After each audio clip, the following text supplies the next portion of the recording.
نحمد و نصلی علی رسول الکریم اما بعد فاعوذ باللہ من الشیطان الرجیم بسم اللہ الرحمن الرحیم۔ کچھ حدیث پاک آپ سامعین کے حضرات پیش خدمت کر رہا ہے بندہ ناکارہ، جو سخاوت بخل کے بارے میں ہے۔ سخاوت کیا چیز ہے، بخل کنجوسی کیا چیز ہے، وکیل سماعت فرمائیں۔ 2-3 احادیث ہیں۔ سخاوت یعنی اپنی کمائی، اور یعنی اپنی کمائی دوسروں پر خرچ کرنا اور دوسروں کے کام نکالنا بھی رحم ہی کی شاخ ہے۔ جس طرح بخل اور کنجوسی یعنی دوسروں پر خرچ نہ کرنا اور دوسرے کے کام نہ آنا بے رحمی اور سخت دلی ہے۔ بے رحمی اور سخت دلی ہی کی ایک خاص صورت ہے۔ ان دونوں کے بارے میں بھی رسول اللہ صلی اللہ علیہ وسلم کے ارشادات سنیے گا۔ سمجھ بھائی، پہلی حدیث حضرت ابو ہریرہ رضی اللہ تعالیٰ عنہ سے روایت ہے، رسول اللہ صلی اللہ علیہ وسلم نے فرمایا، سخی بندہ اللہ سے قریب ہے۔ یعنی جو سخی ہے، اپنی حلال کمائی سے سخاوت کرتا رہتا ہے، حسب استطاعت وہ اللہ کے قریب ہے۔ سمجھ بھائی، یہ نہیں کہ وہ تہجد گزار ہو، خوب عبادت کر رہا ہو، سخی کے لیے بھی کہا ہے کہ وہ اللہ کے قریب ہے۔ یعنی اگر اس کو قرب خدا بندی حاصل ہے، نیز اللہ کے بندوں سے قریب ہے۔ یعنی اللہ کے بندے اس کی سخاوت کی صفت کی وجہ سے اس سے تعلق و محبت رکھتے ہیں، اس کے ساتھ لگے رہتے ہیں، اور جنت سے قریب اور دوزخ سے دور ہیں۔ اور بخیل اور کنجوس آدمی اللہ سے دور یعنی قرب خداوندی کی نعمت سے محروم ہے، اللہ کے بندوں سے بھی دور ہے، کیونکہ اس کی کنجوسی کی وجہ سے اس سے الگ و بے تعلق رکھتے ہیں، اور جنت سے دور اور دوزخ سے قریب ہے۔ اور بلا شبہ ایک بے علم سخی اللہ تعالیٰ کو عبادت گزار کنجوس سے زیادہ پیارا ہوتا ہے۔ یعنی بے علم، جس کے پاس علم نہیں ہے لیکن سخی ہے، یعنی بے علم یعنی عالم نہیں ہے لیکن سخی ہے، وہ اللہ کے قریب ہے۔ لیکن وہ عبادت گزار جو کنجوس عبادت کر رہا ہے، تہجد پڑھ رہا ہے، تمام نوافل میں لگا ہوا ہے، تمام سنتیں ادا کر رہا ہے، لیکن کنجوس ہے، اللہ سے دور ہے۔ ذہن نشی کر لینا، کتنی بڑی حدیث پاک ہے۔ یعنی جو بے علم ہے یعنی عبادت گزار نہیں ہے لیکن سخی ہے، وہ اللہ کے قریب ہے، بنسبت اس کے جو رات دن عبادت کر رہا ہے لیکن کنجوس ہے، دور ہے اللہ تعالیٰ سے۔ دیکھیے حدیث پاک ہے۔ اب دوسری سنیے گا۔ حضرت ابو ہریرہ رضی اللہ تعالیٰ سے روایت ہے، رسول اللہ صلی اللہ علیہ وسلم نے فرمایا کہ اللہ تعالیٰ کا اپنے بندوں کو ارشاد کہ تم دوسروں پر خرچ کرتے رہو، تم پر خرچ کرتا رہوں گا، میں تم پر خرچ کرتا رہوں گا۔ یعنی تم دوسروں پر خرچ کرتے رہو، میں تم پر خرچ کرتا رہوں گا۔ مطلب یہ ہے کہ اللہ تعالیٰ کا منشور ازلی ہے کہ جو بندے اپنی کمائی اور اپنی محنت دوسرے ضرورت مندوں پر صرف کرتے رہیں گے، اللہ تعالیٰ اپنے خزانہ غیب سے ان کو برابر عطا فرماتا رہے گا۔ وہ ہمیشہ فقر و فاقہ کی تکلیف سے محفوظ رکھے جائیں گے، کیسے بھی حالات آ جائیں۔ زمانے کے حالات آتے ہیں نہیں، جیسے غازہ میں آ رہے ہیں، اس حالاتوں پہ بھی اللہ تعالیٰ ان کو غیب سے خزانہ غیب سے رزق دیں گے۔ یہ ہیں مطلب خزانہ غیب سے رزق ملتا رہے گا، فقر و فاقے سے محفوظ رکھیں گے۔ یعنی غازہ جیسے اگر خدا نخواستہ اللہ تعالیٰ کہیں بھی حالت نہ آئیں، ان کی بھی حالت صحیح کر دے اللہ تعالیٰ تبارک تعالیٰ اپنے غیب سے، غازہ والوں کے، فلسطین کے، پر ایسے حالت بھی آ گئے جو سخی تھا، تو اس کو اللہ تعالیٰ غیب سے خزانہ غیب سے اس کو رزق دیں گے۔ سمجھ میں آئی بات؟ تیسری حدیث ہے، حضرت جابر رضی اللہ تعالیٰ سے روایت ہے، کبھی ایسا نہیں ہوا کہ رسول اللہ صلی اللہ علیہ وسلم نے کسی چیز کا سوال کیا گیا ہو۔ حضرت جابر رضی اللہ تعالیٰ روایت ہے، کبھی ایسا نہیں ہوا کہ رسول اللہ سے کسی چیز کا سوال کیا گیا اور آپ نے جواب میں نہیں فرمایا ہو۔ یعنی رسول اللہ صلی اللہ علیہ وسلم کی سخاوت کا یہ حال تھا کہ آپ نے کبھی کسی سائل کو نہیں کہہ کر واپس نہیں کیا، بلکہ ہمیشہ ہر سائل کو دیا ہے، اور کبھی ابھی ایسا بھی ہوا کہ آپ کے پاس نہ ہوا تو آپ نے قرض منگوا کے دیا۔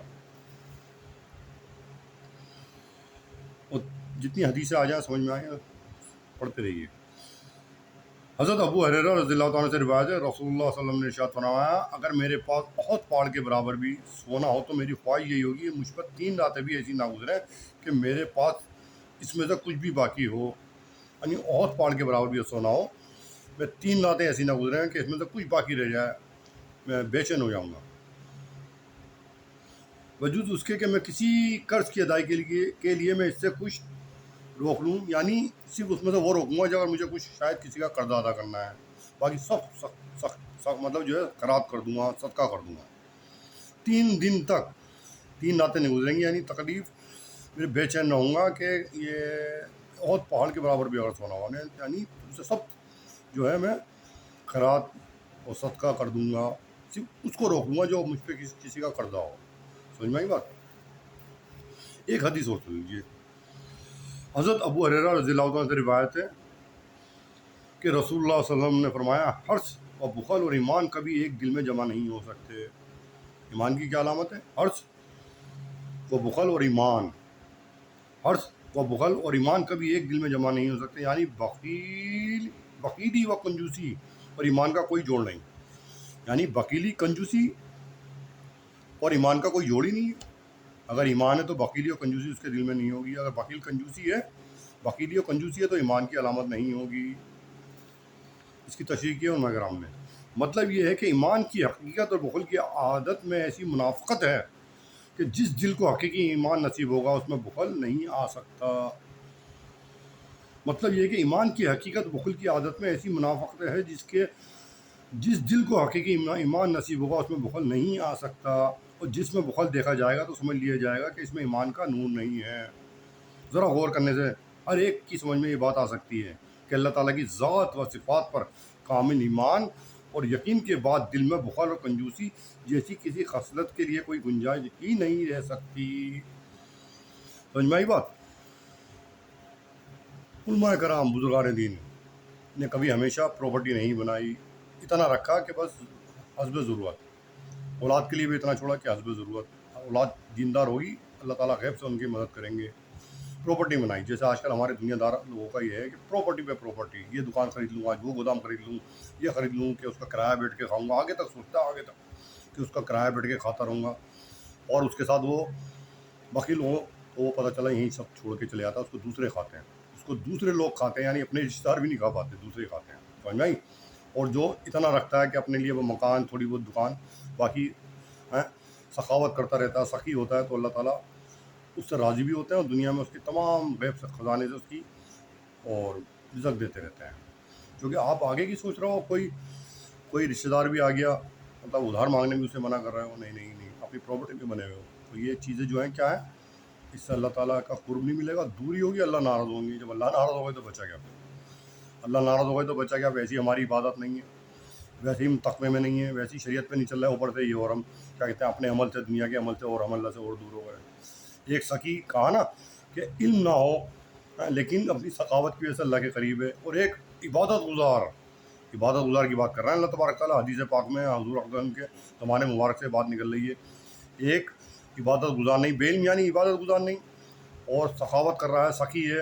اور ایک شخص جو عبادت گزار ہے لیکن کنجوس ہے، بخیلی ہے، اس کے اندر کنجوسی ہے، تو وہ جو علم نہ ہو، عبادت نہیں کر رہا ہو، وہ سخی اس سے بہتر ہے جو عبادت گزار ہو کے کنجوس ہے. اللہ تبارک تعالیٰ یہ حدیث ہے پاک جس پہ میں حضور اقدس وسلم کے زمانے مبارک سے نکلی ہے. اللہ تعالیٰ اس پر ہمیں تمام امت مسلمہ کو اور ان کے طفیل و صدقے میں اس ناکاروں کو اللہ تعالیٰ اس پر کمر بستہ ہو کے عمل پیرا ہونے کی توفیق ارزانی سے نوازیے اور غیروں کو اللہ تعالیٰ ہدایت کاملہ عطا فرمائیے. آمین ثم آمین. واقع دعوانا الحمدللہ.